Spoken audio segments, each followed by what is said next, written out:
जय Hind all of you. मैं नीतीश कुमार सिंघानिया आप लोग को ज्वाला जी के चैनल में स्वागत करता हूं। आज हम लोग देखेंगे मुद्रा शास्त्र से 50 MCQ जो हर एग्जाम के लिए इम्पोर्टेंट होगा। हम लोग इसमें चैप्टर बाय चैप्टर कवर कर रहे हैं, जो प्ले लिस्ट में वो हर दिन ऐड हो जाता है। तो हम हिस्ट्री का पूरा चैप्टर कवर कर रहे हैं वन बाय वन, क्योंकि हिस्ट्री कंप्लीट करने के बाद हम लोग को फोकस करना है पॉलिटी और इकोनॉमिक्स और ज्योग्राफी पर। तो हम कुछ दिनों में हिस्ट्री का पूरा समाप्त कर देंगे, उसके बाद हम लोग पॉलिटी की ओर बढ़ेंगे। तो चलिए क्वेश्चन नंबर 1 देखते हैं। पूरा लेख या अभिलेख के अध्ययन को क्या कहा जाता है? पैलियोग्राफी, एपियोग्राफी, न्यूमोस्टेटिक्स या क्रोमोलॉजी? क्या कर रहा है क्वेश्चन? पूरा लेख या अभिलेख के अध्ययन को क्या कहा जाता है? तो क्या कहा जाता है? एपियोग्राफी कहा जाता है। यानी कि पहला का आंसर क्या हो जाएगा? बी हो जाएगा। चलिए देखेंगे, ये है कौन बनेगा दरोगा शो। हर रोज हम लोग लेकर आते हैं प्रीवियस ईयर क्वेश्चन के साथ। प्रीवियस ईयर इसमें क्वेश्चन रहता है जो 2023 से यानी कि 2025 के पहले जितना भी क्वेश्चन पूछा गया उसमें ये ऐड होता है क्वेश्चन। ये हर दिन कितना बजे? 8 से 9 बजे हमारे चैनल ज्वाला जी के चैनल पर शॉर्ट फीड में लाइव होता है। तो चलिए आगे देखते हैं। क्वेश्चन नंबर 2 है, प्राचीन सिक्के का अध्ययन को किस नाम से जाना जाता है? आर्कियोलॉजी, न्यूमोस्टेटिक्स, इथोनोलॉजी या लिंग्विस्टिक्स? प्राचीन सिक्के का अध्ययन को किस नाम से जाना जाता है? न्यूमोस्टेटिक्स के नाम से जाना जाता है। यानी कि क्या हो जाएगा? दूसरा का बी हो जाएगा। चलिए हम लोग आगे बढ़ेंगे, आगे तीसरा नंबर क्वेश्चन देखेंगे। भारतीय इतिहास में तिथि के साथ जारी किए गए पहले सिक्के मुख्य रूप से किन शासकों द्वारा जारी किए गए थे? भारतीय इतिहास में तिथि के साथ जारी किए गए पहले सिक्के मुख्य रूप से किन शासकों द्वारा जारी किए गए थे? मौर्य काल द्वारा, गुप्त काल, हिंद यूनानी या कुषाण? तो इसका जो सही राइट आंसर हो जाएगा, इसका सही क्या हो जाएगा? ऑप्शन सी हो जाएगा, हिंद यूनानियों के द्वारा डेट वाला सिक्का जारी किया गया था। चलिए क्वेश्चन नंबर हम लोग देखेंगे 4। क्वेश्चन नंबर 4 कह रहा है, भारत के सबसे पुराने सिक्कों को क्या कहा जाता है? ऑप्शन ए है दिनार, जीतल, आहा सिक्के या स्वर्ण मुद्रा? भारत के सबसे पुराने सिक्कों को क्या कहा जाता है? तो आहत सिक्के कहे जाते हैं। क्या कहा जाता है? आहत सिक्के। यानी कि 4 का क्या हो जाएगा? सी हो जाएगा। चलिए देखेंगे क्वेश्चन नंबर 5। सम्राट अशोक के अभिलेखों को सर्वप्रथम पढ़ने में सफलता किस वर्ष मिली थी? सम्राट अशोक के अभिलेख को सर्वप्रथम पढ़ने में सफलता किस वर्ष मिली? 1750, 1810, 1837 या 1921? जो सम्राट अशोक के द्वारा जो अभिलेख लिखा गया था उसे सर्वप्रथम कब पढ़ा गया? अब बात करें तो भारत में सर्वप्रथम अशोक ही था जो अभिलेख लिखने का प्रारंभ किया था। पूरा दुनिया में ईरान किया था, इराक खखमानी वंश के शासक डेरियस ने किया था। भारत में बात करें तो कौन किया था? अशोक किया था। तो ये चलिए 5 नंबर क्वेश्चन क्या कह रहा है? सम्राट अशोक के अभिलेख को सर्वप्रथम पढ़ने में सफलता किस वर्ष मिली? तो किस वर्ष मिली? 1837 ईस्वी में मिला। यानी कि 5 का आंसर क्या हो जाएगा? Option C. चलिए हम लोग देखेंगे, आगे की ओर बढ़ेंगे और देखेंगे क्वेश्चन नंबर 6। क्वेश्चन नंबर 6 कह रहा है, कौन सा अभिलेख सती प्रथा का पहला पुरातात्विक प्रमाण प्रस्तुत करता है? नासिक गुहा अभिलेख, भित्रीय अवस्थाम्भ अभिलेख, ईरान अभिलेख या मत्सौरा प्रशस्ति? क्या करा क्वेश्चन? कौन सा अभिलेख सती प्रथा का पहला पुरातात्विक प्रमाण प्रस्तुत करता है? यानी कि सती प्रथा के दृश्य को कौन सा पुरातात्विक प्रमाण प्रस्तुत करता है? तो इसका सही जवाब क्या हो जाएगा? ईरान अभिलेख है। ईरान अभिलेख से सती प्रथा के बारे में हम लोग को जानकारी मिलता है। यानी 6 का आंसर क्या हो जाएगा भाई लोग? सी हो जाएगा। चलिए देखेंगे क्वेश्चन नंबर 7। क्वेश्चन नंबर 7 का रहा, ऐहोल प्राशस्त्य अभिलेख का संबंध किस चालुक्य शासक से है? ऐहोल प्राशस्त्य अभिलेख का संबंध किस चालुक्य शासक से है? कीर्तिवर्मन, विक्रमादित्य, पुलकेशिन या दंतीदुल? तो इसका जो सही आंसर हो जाएगा क्या आ जाएगा, पुलकेशिन द्वितीय। एहोल परिस्थिति अभिलेख किससे संबंधित है, तो पुलकेशिन द्वितीय से संबंधित है। चलिए हम लोग देखेंगे क्वेश्चन नंबर 8, आगे बढ़ेंगे। क्वेश्चन नंबर 8 क्या कह रहा है, देखिएगा ध्यान से आप लोग। किस गुप्त शासक को उसके सिक्कों पर बीना बजाते हुए दिखाया गया है। किस गुप्त का शासक के सिक्के पर बीना बजाते हुए दिखाया गया है। चंद्रगुप्त, समुद्रगुप्त द्वितीय, समुद्रगुप्त या कुमारगुप्त। तो इसका आंसर जो हो जाएगा क्या हो जाएगा, समुद्रगुप्त हो जाएगा। क्या हो जाएगा, ऑप्शन सी इसका सही जवाब हो जाएगा। बिना बजाते हुए सिक्कों पर किसने छपवाया था, समुद्रगुप्त ने छपवाया था। चलिए देखें क्वेश्चन नंबर 9। क्वेश्चन नंबर 9 क्या करा, चूनागढ़ अभिलेख का संबंध किस शासक से है जिसे सुदर्शन झील को जीर्णोद्धार का काज करवाया था। चूनागढ़ अभिलेख का संबंध किस शासक से जिसने सुदर्शन झील के जीर्णोद्धार यानी कि पुनर्काज करवाया था। ऑप्शन है चंद्रगुप्त, अशोक, रुद्रदामन प्रथम या स्कंदगुप्त। तो इसका सही जवाब क्या हो जाएगा, रुद्रदामन प्रथम हो जाएगा। इसका सही जवाब क्या हो जाएगा, ऑप्शन सी। चूनागढ़ अभिलेख का संबंध किस शासक से है, दानव से है, दामन से, जिसने सुदर्शन झील को जीर्णोद्धार करवाया था। लेकिन बनवाया था कौन, ये आप लोग कमेंट में जवाब दीजिएगा। चलिए देखते हैं क्वेश्चन नंबर 10। संस्कृत भाषा में उत्कीर्ण भारत का सबसे लंबा अभिलेख कौन सा है। संस्कृत भाषा में उत्कीर्ण भारत का सबसे लंबा अभिलेख कौन सा है। हाथी गुफा अभिलेख, मत्सौरा प्रशस्ति, रुद्रदामन का चूनागढ़ अभिलेख या नासिक प्रशस्ति। तो दास का सही जवाब क्या हो जाएगा, रुद्रदामन का जूनागढ़ अभिलेख, यानी कि दास का सही जवाब क्या हो जाएगा, सी। प्रसिद्ध हाथी गुफा अभिलेख किस शासक से संबंधित है। गौतमीपुत्र सतकर्णी, बिंबिसार, खारवेल या पुष्यमित्र शुंग। प्रसिद्ध हाथी गुफा अभिलेख किस शासक से संबंधित है, तो किस शासक से संबंधित है, खारवेल से संबंधित है। 11 का क्या हो जाएगा आंसर, सी हो जाएगा। प्रसिद्ध हाथी गुफा अभिलेख किस शासक से संबंधित है, तो खारवेल से संबंधित है। चलिए क्वेश्चन नंबर देखेंगे 12। अशोक के किस अभिलेख में उसकी घोषणा की है, सभी मनुष्य मेरी संतान है।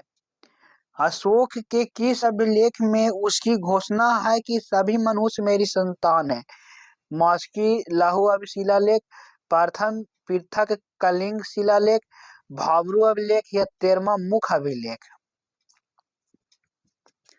तो 12 का क्या हो जाएगा आंसर, प्रथम पृथक कलिंग शिलालेख यानी कि बी। चलिए देखें क्वेश्चन नंबर 13।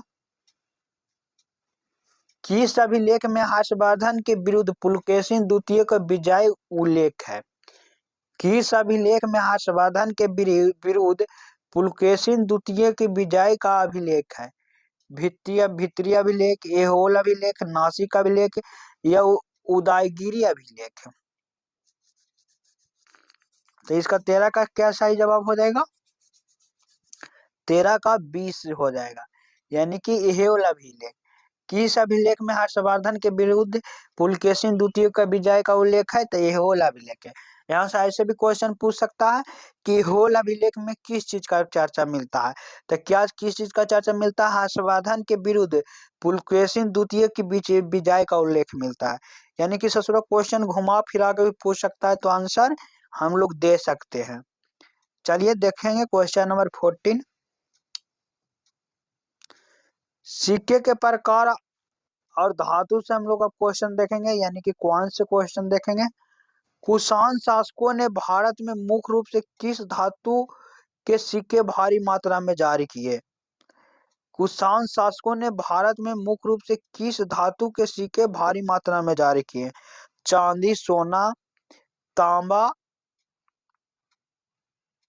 या सीसा। क्वेश्चन फिर से देखिएगा, कुषाण शासकों ने भारत में मुख्य रूप से किस धातु के सिक्के भारी मात्रा में जारी किए।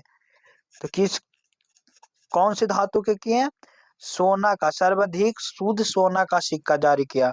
कौन किया? कुषाण शासकों ने। ये ध्यान में रखिएगा।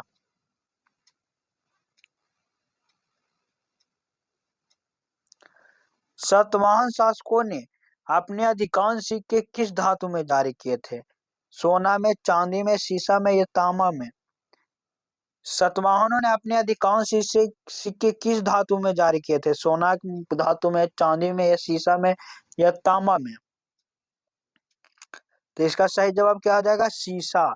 सा से सातवाहन और सा से सीसा, यानी कि 15 का क्या हो जाएगा? ऑप्शन सी हो जाएगा, यानी कि सीसा। चलिए देखें क्वेश्चन नंबर 16। गुप्त काल में जारी किए गए चांदी के सिक्के को क्या कहा जाता है? निक्स, कार्पन, रुपयाक या दिनार? गुप्त काल में जारी किए गए चांदी के सिक्कों को क्या कहा जाता था? तो क्या कहा जाता था? रुपया कहा जाता था, यानी कि 16 का क्या हो जाएगा? सी। गुप्त काल में सोने के सिक्कों को किस नाम से जाना जाता था? कार्पन, पान, दिनार या शतमान? गुप्त काल में सोने के सिक्कों को किस नाम से जाना जाता था? कार्पन, पान, दिनार, शतमान?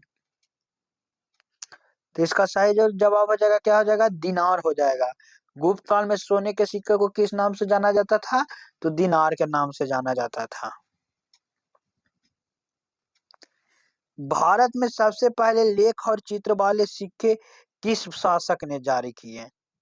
भारत में सबसे पहले लेख और चित्र वाले सिक्के किस वंश के शासकों ने जारी किए? मौर्य वंश, सातवाहन वंश, हिंदू नानी या गुप्त वंश? तो 18 का सही जो जवाब की हो जाएगा वो क्या हो जाएगा? हिंदू नानी। फिर से एक बार क्वेश्चन देख लीजिए, क्योंकि क्वेश्चन और आंसर को माइंड में बैठाना है। सोल्यूशन भी हम करवा सकते हैं, लेकिन सोल्यूशन के फेर में नहीं रखे, क्वेश्चन और आंसर को अपना माइंड में सेट कीजिए। भारत में सबसे पहले लेख और चित्र वाले सिक्के किस वंश के शासकों ने जारी किया? तो किसने किया? हिंद यूनानी ने। भारत में सर्वाधिक संख्या में सोने के सिक्के, क्या कह रहा है? भारत में सर्वाधिक संख्या में सोने के सिक्के किस काल में जारी किए गए? मौर्य काल में, गुप्त काल में, कुषाण काल में या वर्धन काल में? भारत में सर्वाधिक संख्या में सोने के सिक्के किस काल में जारी किए गए? मौर्य काल में किए गए, गुप्त काल में किए गए, कुषाण काल में किए गए या वर्धमान काल में किए गए? वर्धन काल में किए गए। तो इसका सही जवाब क्या हो जाएगा? गुप्त काल, यानी कि 19 का क्या हो जाएगा? बी हो जाएगा। एक बार और हम लोग क्वेश्चन देखेंगे। भारत में सर्वाधिक संख्या में सोने के सिक्का किस काल में जारी किए गए? तो किस काल में किए गए? गुप्त काल में किए गए। चलिए देखें क्वेश्चन नंबर 20। गुप्त शासक स्कंदगुप्त ने हुनों पर अपनी विजय के बाद किस प्रकार के सिक्के जारी किए थे? चांदी के, स्वर्ण मुद्रा, तांबे के सिक्के या शीशे के सिक्के? तो इसका सही जवाब जो हो जाएगा क्या हो जाएगा? ए हो जाएगा, यानी कि चांदी के सिक्के। फिर से देखिए, गुप्त शासक स्कंदगुप्त ने हुनों पर अपनी विजय के बाद किस प्रकार के सिक्के जारी किए थे? तो चांदी के सिक्के जारी किए थे।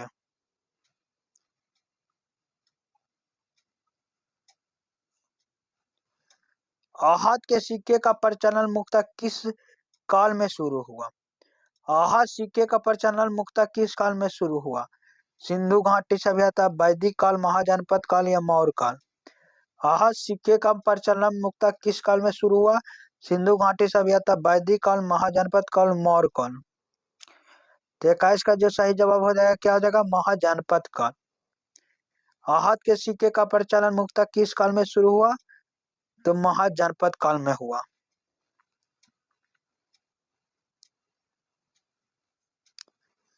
किस शासक ने सिक्कों पर अश्वमेध याग का चित्रण करवाया था? किस शासक ने सिक्कों पर अश्वमेध याग का चित्रण करवाया था? पुष्यमित्र शुंग, कनिष्क, समुद्रगुप्त या हर्षवर्धन? तो 22 का सही जवाब क्या हो जाएगा? सी। किस शासक ने सिक्कों पर अश्वमेध याग का चित्रण करवाया था? तो समुद्रगुप्त ने।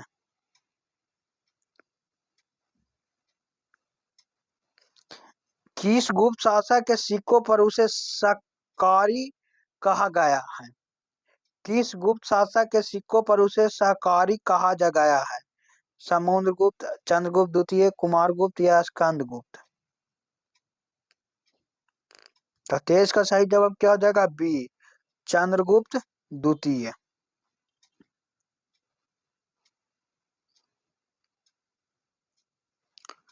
भारतीय इस इतिहास के अध्ययन में अभिलेखों की तिथि और लिपि के अध्ययन से संबंधित शाखा क्या कहलाती है? न्यूमोस्टेटिक्स कहलाती है, आर्कोलॉजी कहलाती है, पैलियोग्राफी कहलाती है या एपिग्राफी कहलाती है? तो 24 का सही जवाब क्या हो जाएगा? पीलियोग्राफी कहलाता है, पैलियोग्राफी कहलाता है। भारतीय इतिहास के अध्ययन में अभिलेखों की तिथि और लिपि के अध्ययन से संबंधित शाखा क्या कहलाती है? पैलियोग्राफी कहलाता है।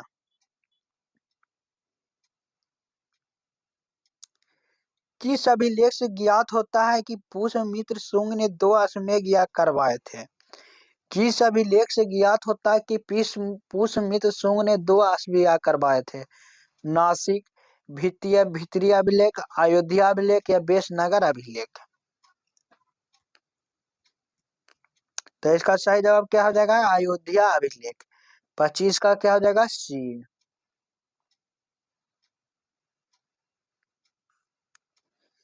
इंडिका नामक पुस्तक का लेखक कौन था जिसने मौर्यकालीन समाज और प्रशासन का विस्तृत विवरण दिया है?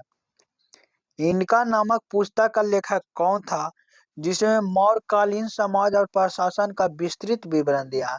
मेगास्थनीज, टॉलमी, फाहियान या ह्वेन-सांग?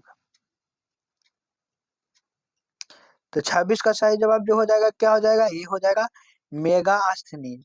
इनका नामक पुस्तक कौन लिखा था? मेगास्थनीज ने लिखा था, जिसने मौर्यकालीन समाज और शासन का विस्तृत विवरण दिया था। सही बात है। मेगास्थनीज किसके दरबार में आया था? चंद्रगुप्त मौर्य के दरबार में आया था, इसका पत्नी का ट्रांसलेटर बनकर। जिसका चंद्रगुप्त पत्नी के मायका से आई थी, आया था ट्रांसलेटर बनकर। चलिए देखेंगे क्वेश्चन नंबर 27। 27 क्या कह रहा है बाबू? यूनानी शासक सेल्यूकस निकेटर का राजदूत मेगास्थनी किस मौर्य शासक के दरबार में आया था? देखिए अभी बताएं, किसके दरबार में आया था? चंद्रगुप्त मौर्य का।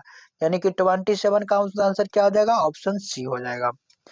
चलिए देखेंगे क्वेश्चन नंबर 28। चीनी बौद्ध भिक्षु फाहियान किस गुप्त शासक के शासन काल में भारत आया था? तो किसके शासन काल में आया था? चंद्रगुप्त द्वितीय, जिसे विक्रमादित्य के नाम से भी जाना जाता है। चीनी बौद्ध भिक्षु फाहियान किस गुप्त शासक के शासन काल में भारत आया था? चंद्रगुप्त द्वितीय यानी कि विक्रमादित्य के शासन काल में आया था। चीनी यात्री ह्वेन-सांग किसके शासक काल में भारत आया था और उसने अपनी यात्रा का विवरण सी यू की में दिया था? चीनी यात्री ह्वेन-सांग किसके शासन काल में भारत आया था और उसने अपनी यात्रा का विवरण सी यू की में दिया था? तो किसके शासन काल में आया था? हर्षवर्धन। इसको क्या इसे याद रखेंगे? ह्वेन-सांग, हेन-सांग। हेन-सांग यानी कि सॉन्ग, सॉन्ग बजेगा तो मन में क्या हो जाएगा? हर्ष उत्पन्न हो जाएगा।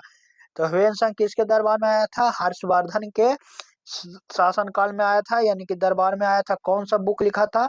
सी यू की, सी यू की। चलिए देखेंगे क्वेश्चन नंबर 30। अरबी यात्री अला बिरूनी किसके साथ भारत आया और उसने किताब अला हुई हिंद की रचना की? तो किसके साथ आया था? मोहम्मद गजनबी के साथ आया था। अरबी यात्री अला बिरूनी के साथ किसके साथ भारत आया था और उसने किताब उल हिंद की रचना की? तो किसके साथ आया था? मोहम्मद गजनबी के साथ आया था। मोरक्को का यात्री इब्न बतूता किसके शासनकाल में भारत आया था और दिल्ली का काजी नियुक्त हुआ था? तो मोहम्मद बिन तुगलक के शासनकाल में भारत आया था। मोरक्को का यात्री इब्न बतूता किसके शासनकाल में भारत आया था और दिल्ली का काजी नियुक्त हुआ था? तो मोहम्मद बिन तुगलक। चलिए देखें क्वेश्चन नंबर 32। इब्न बतूता द्वारा लिखित यात्रा वृत्तांत क्या है जिसने में उसकी 14वीं सदी भारत का वर्णन किया है। इब्न बतूता द्वारा लिखी यात्रा वृत्तांत का नाम क्या है जिसने उसने में जिसमें उसने 14वीं सदी के भारत का वर्णन किया है।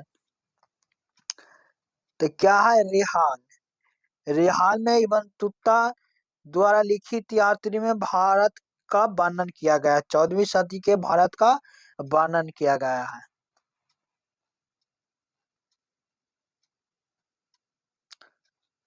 इटली का यात्री निकोल डी कोंटी किस विजयनगर शासक के शासन काल में भारत आया था।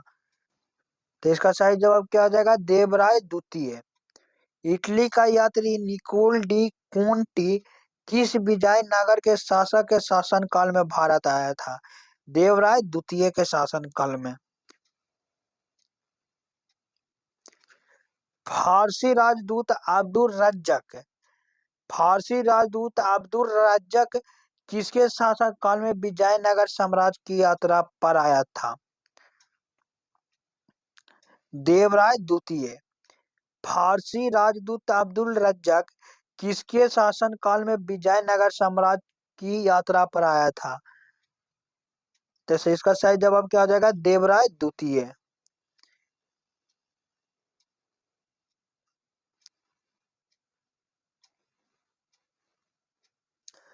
पुर्तगाली यात्री डोमिंगो पायास किस महा विजयनगर शासक के दरबार में भारत और उसकी भव्यता का वर्णन किया था, कृष्ण देव राय। पुर्तगाली यात्री डोमिंगो पायास किस महान विजयनगर शासक के दरबार में आया और उसकी भव्यता का वर्णन किया, तो कृष्ण कृष्ण देव राय। यानी कि 35 का क्या हो जाएगा, सही जवाब सी। सर थॉमस रो इंग्लैंड के राजा जेम्स प्रथम के राजदूत के रूप में किस मुगल बादशाह के दरबार में आया था। तो किसके दरबार में आया था, जहांगीर के दरबार में।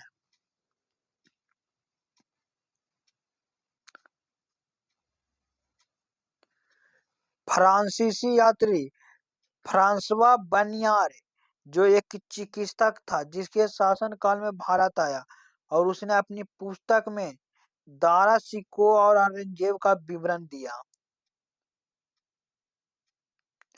तो किसके, शाहजहां और औरंगजेब के।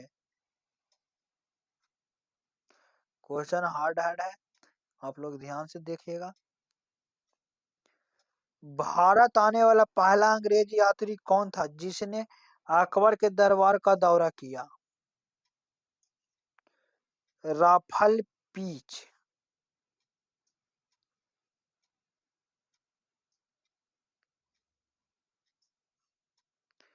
वेद कितने हैं जिन्हें प्राचीनतम भारतीय साहित्य माना जाता है। तो वेद कितने प्रकार के होते हैं, 4 प्रकार के, ऋग्वेद, सामवेद, यजुर्वेद और अथर्ववेद।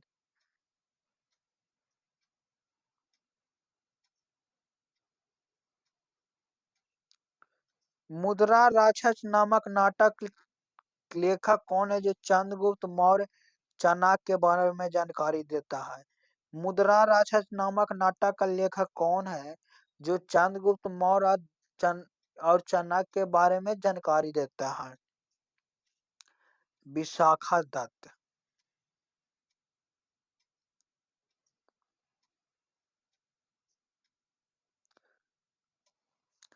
अर्थशास्त्र ग्रंथ के लेखक कौन है जो मौर्यकालीन राजनीति, प्रशासन और अर्थव्यवस्था का विस्तृत विवरण प्रस्तुत करता है। तो कौन करता है, चाणक्य, कौटिल्य जिसे विष्णुगुप्त के नाम से भी जाना जाता है। अर्थशास्त्र के ग्रंथ के लेखक कौन है जिसने मौर्यकालीन राजनीति, प्रशासन और अर्थव्यवस्था का विस्तृत विवरण प्रस्तुत करता है। तो चाणक्य का अर्थशास्त्र। बौद्ध धर्म का वह साहित्यिक जो बुद्ध के पूर्व जन्मों की कहानियों से संबंधित है क्या कहलाता है, बौद्ध धर्म का वह साहित्य जो बुद्ध के पूर्व जन्मों की कहानियों से संबंधित है, क्या कहलाता है?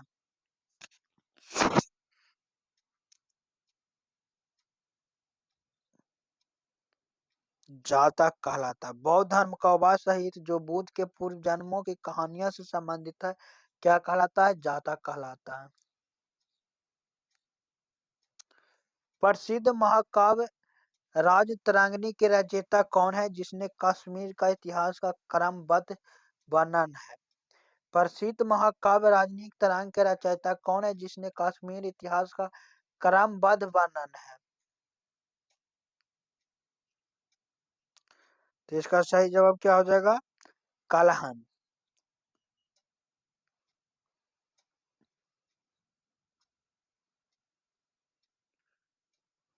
गुप्तकालीन प्रसिद्ध नाटक अभ्यंग शकुंतलम के लेखक कौन है?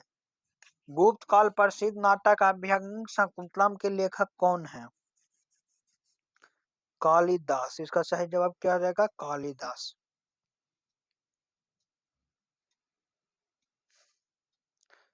जैन साहित्यों को सामूहिक रूप से किस नाम से जाना जाता है?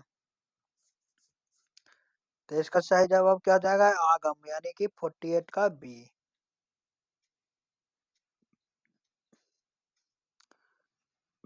बाण भट्ट द्वारा लिखित हास्यचरित किस शासक के जीवन पर आधारित है?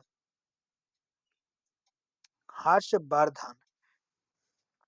हास्य हर्षचरित्र, हास्य हर्षवर्धन, याद रखेगा, हास्य हर्षचरित्र, हास्य हर्षवर्धन। चलिए देखें क्वेश्चन नंबर 50 और लास्ट क्वेश्चन। संगम साहित्य का संबंध भारत के किस क्षेत्र में से है? उत्तर भारत, पूर्वी भारत, पश्चिमी भारत या दक्षिणी भारत? तो इसका सही जवाब क्या हो जाएगा? दक्षिणी भारत। चलिए आज के लिए इतना ही, मिलेंगे ऐसे ही धमाकेदार नेक्स्ट वीडियो में। आज के लिए इतना ही। आप लोग बढ़िया से रहिए और पढ़ाई करते रहिए। आपका हर एग्जाम में हम मदद करेंगे क्वेश्चन के साथ।